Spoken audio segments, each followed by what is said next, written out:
جس کے حکموں کو تو نے توڑا ہے، جس کے فرامین کا تو نے مذاق اڑایا ہے، کیا وہ اتنا ہی بے بس ہے کہ اپنے حضور تجھے جو ہے وہ کھڑا ہی نہیں کر سکتا ہے؟ جس رب نے تجھے ماں کے شکم میں شکل دی، حضرت شیخ فرید الدین عطار بولتے ہیں سانے کزتی سلاتی می شود، ایسا کاریگر ہے مٹی سے بادشاہ بنا ڈالتا ہے۔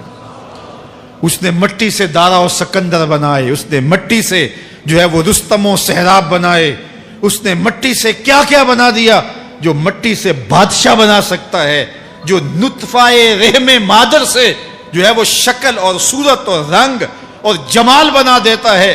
تیری صورت نکھرتی ہے، تیرے ہونٹ گلابی ہیں اور تیری نرگسی آنکھیں ہیں، تیرے ریشمی بال ہیں اور تیری خوبصورت رنگت ہے، تو چال چلتا ہے تو لگتا ہے قیامت چل رہی ہے، تیرا قد رانا جو ہے وہ صنوبر کو شرماتا ہے، تیری گفتار کے تنتنے ہیں۔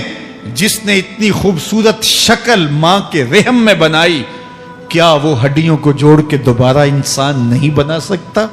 وہ دوبارہ انسان بنائے گا اور پھر تجھے اپنے حضور کھڑا کرے گا۔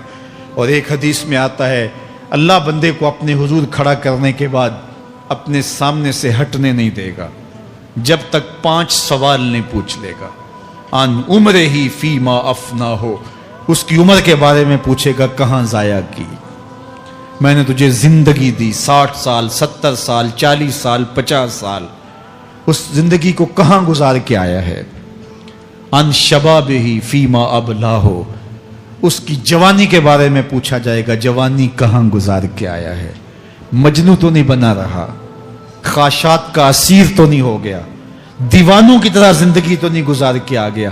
تیری جوانی کسی چوک میں تو نہیں گزری، تیری جوانی آوارگی میں تو نہیں گزری، ساری رات سوشل میڈیا کے اوپر گندگی اور غلاظتیں تو نہیں دیکھتا رہا؟ تیری زندگی گزری کہاں ہے؟ تیری جوانی گزری کہاں ہے؟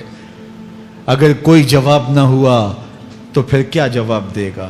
اور وہ کتنا خوش نصیب ہوگا جو کہے گا مالک میری جوانی سجدوں میں گزری، میری جوانی قیام میں گزری، میری جوانی رکوع میں گزری۔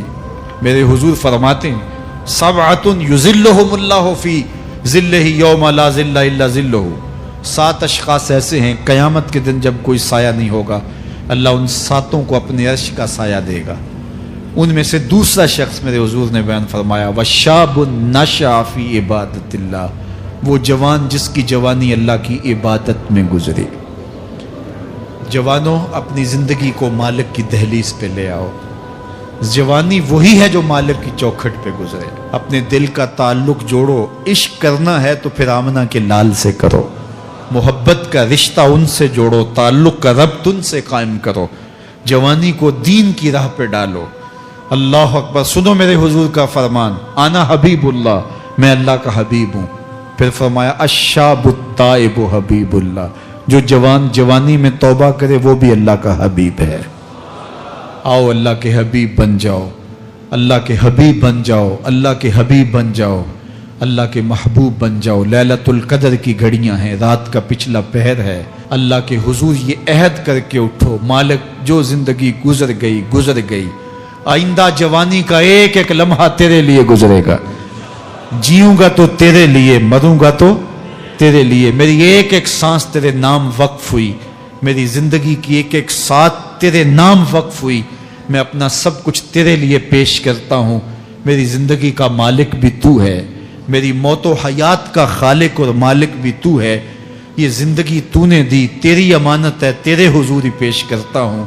اور لیلۃ القدر کی گھڑیوں میں اس عزم کے ساتھ گھروں کو لوٹو کہ اللہ میری زندگی کا ایک ایک لمحہ تیرے نام ہوا، آنے والے موسم تیرے نام ہوئے، میری جوانی تیرے نام ہوئی، میرے آنسو تیرے نام ہوئے، میری پیشانی تیرے نام ہوئی، میرے دل کی دھڑکن تیرے نام ہوئی، میری صلاحیتیں تیرے نام ہوئی، میری زبان بولے گی تو تیری تسبیح بولے گی، تیرے ذکر کے ترانے پڑے گی، میرے کان سنیں گے تو قرآن کے نغمے سنیں گے، میری آنکھیں دیکھیں گی تو مالک تیری قدرت کی نشانیاں دیکھیں گی، تیرے رسول کا روضہ دیکھیں گی، تیرا کعبہ دیکھیں گی۔ مالک میری زبان سچائی کے نور سے مالا مال ہوگی اور میں ساری زندگی تیرے نام کرتا ہوں۔ اور جب آپ اپنی ساری زندگی اللہ کے نام کر دیں گے تو پھر وہ پوری کائنات تمہارے نام کر دے گا کہ محمد